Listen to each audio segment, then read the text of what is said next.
Right then folks, so this is the FT767GX,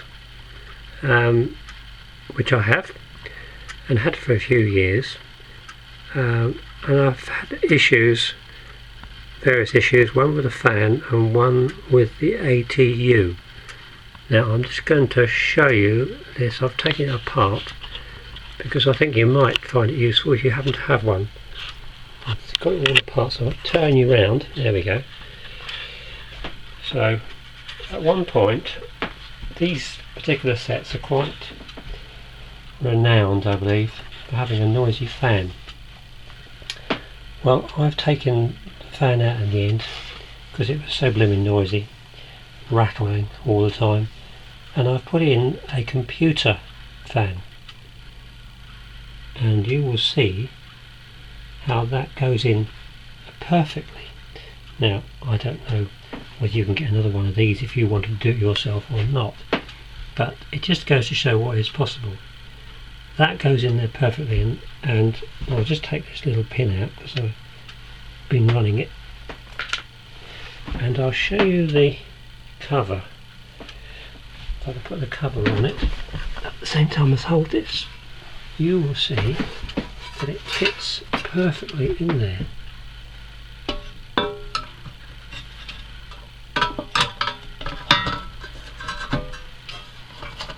Okay, and that's if you know what the old one looked like, you would see it fit exactly in the same position, and it's such a neat fit. Now this computer fan, of course, is way superior than the original which they had in here. Very powerful. This is multi-vaned, hundreds of vanes, whereas the other one I think was about 8 or something like that, 6 or 8. But whatever, it's a much more robust thing, and I haven't wired it in with the heat sensor. I've just wired it directly into the 13 volt supply there. Now I know what you're going to say, all very well, but does it make a lot of noise on receive? Well, yes it did, a great deal of noise, but then the fan was running at full pelt, so I decided to it was a chirping right down across the bands, you know. So I decided, well, let's slow it down. So I put a resistor, just a ceramic resistor on the back, which I forget the value of now, but just to get it to right speed, because it was way too powerful anyway. And as soon as I did that, made the adjustment, I found that the chirping all went. So I don't think you can get the fans now, the originals, so if you have that problem, you don't want to go down that route. Absolute nightmare getting these things apart, isn't it? If you've done one of these, I've had to do it several times now. These power connections here, for instance, you know, I've tried to sort of make it a bit more safe with a bit of rubber, but then of course the back doesn't screw on properly. And down this side as well, these little tiny wires which come to the ATU, they can be an issue there. They can cut, they just squeezed in around there. Very difficult to, you know, you think every time you open it you're going to wreck something. But anyway, and it's very heavy, isn't it? Very heavy, this unit, aluminium case, and yet it's so heavy. I suppose it's a transformer. The other issue I've had is with the ATU, and this is the ATU here, as you can see. Now, when I first had it, I just thought it was normal. This sort of grinding sound every time you went into a new band and tuned up. Till one day it stopped. And I couldn't get it going at all. I could obviously it had seized up. So I took it apart. Fortunately, I think I was on holiday at the time, so I had plenty of time, and I just sat there carefully, took it apart, and the only thing I had available was WD-40, because it sounded like it was making a noise, and I sprayed WD-40 into this gearing. It's a job to get in there, but you can get to it from underneath and just squirt in through these riveted joins, and lo and behold, it worked quite nicely. And that is until the other day, which is some years later, and I noticed again it wasn't working. In fact, I was used to having a little bit of noise every time you tune up, but there was no noise at all, so it seems that they'd seized up again, and yes, they had.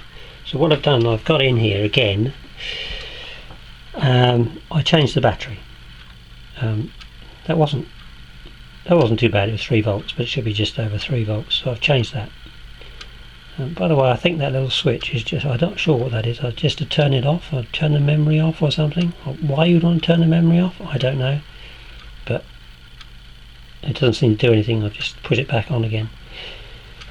And then I've squirted more WD-40 in here, and I couldn't get it going, so in the end I had to get a small screwdriver and just put in this one in particular and just give it a bit of a jiggle. Now you can't turn it against the drive, because I believe it's a worm drive and it would strip the thread or whatever, but I've got it moving anyway with a little bit of effort, to and fro, and gradually going, and now it is actually running. And I'll show you now this thing running. It doesn't have to be loaded up or anything. It doesn't have to have an aerial. The test procedure is quite simple. And I need to put my little connector back in. I do this without electrocuting myself. Let's see if we can do this. I'm just going to pop that into there. There we go. Ooh, there's the flash. There, it's not very good, but it's on. It's on. Okay. Right, so there we are. Now, what you're supposed to do is press the tuning, so the tuning's on. There we go, that's ready, it says that's on now. And then you press the start, according to the manual. You press the start. And you'll notice that these capacitors start to move. Okay. They do actually move now, which is wonderful. You can hear that noise. Well, there's a lot more noise originally, I can tell you. Right, now then, the thing is, according to the manual, now I haven't made any adjustments to this, but both these vanes should now be closed position under this circumstances when it's on receive. When you press that, they should both go to closed position. As you can see, this one is not. The adjusters for them are here. This one is for this capacitor, and that one is for this capacitor. Okay, that one is obviously the left one, and the right one according to the size you're on. Okay, those two there. Now then, I have tried adjusting this one to get this right. It won't go.